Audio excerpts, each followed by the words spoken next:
बाबाराव खोत आपल्या कर्माची फळ बघ. तुझं मूर्ख आहेस, बेअक्षर आहेस. लोक तुझा फायदा घेतात, तुझ्या स्वभावाचा फायदा घेतात. तुझं करते मूर्ख आहेस तो. नाही यायचं मला सुद्धे. अरे असं काय करतोय? मला मला मरू दे. मी नालायक आहे. मला स्वतः शिक्षा करून घ्यायची. सगळे विश्वासघात करतात. मूर्ख आहेस तू. मूर्ख आहेस. अरे वेड्यासारखं करू नकोस. काय करतोय तू? सगळे विश्वासघात करतात. तुला मूर्ख बनवतात. तुला अरे अरे कसं मूर्ख? चुकलं चुकीच्या मुलीवर प्रेम केलं मी. मला शिक्षा व्हायची. नाही मूर्ख आहे. नाही असं काही करायचं नाही तू. तू मूर्ख आहेस. बेकारस.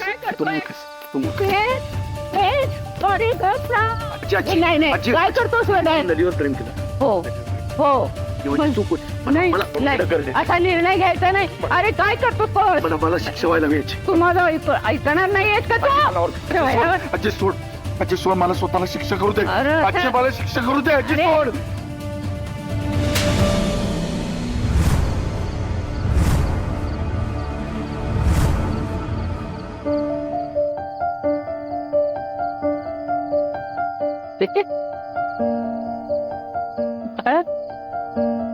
शांत बरे.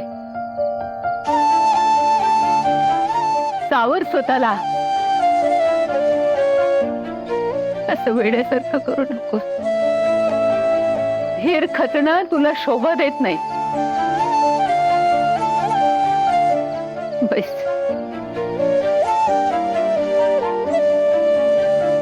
असं मूर्खासारखं वागू नकोस. अरे आयुष्याचं तुला एक गणित सांग.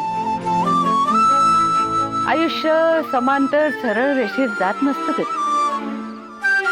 देव तुम्हाला जगण्याची संधी देतो, पण ते आयुष्य तुमचं तुम्हालाच घडवावं लागतं. अरे हेच बघ ना, काळ्या ओबड धोबड दगडावर छिन्नी हातोड्याचे हजारो घाव पडतात, पण मग त्यातून एक सुंदर शिल्प तयार होतं. तसंच आयुष्याचं पण आहे रे. संकट, आव्हान, यश, अपयशाचे हजारो घाव आयुष्यावर पडत असतात, पण मग खचून जायचं नाही.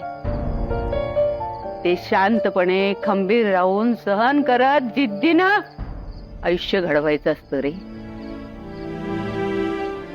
असं तुटून कोलमडून जाणं शोभत नाही तुला. अरे माझंच उदाहरण घे ना.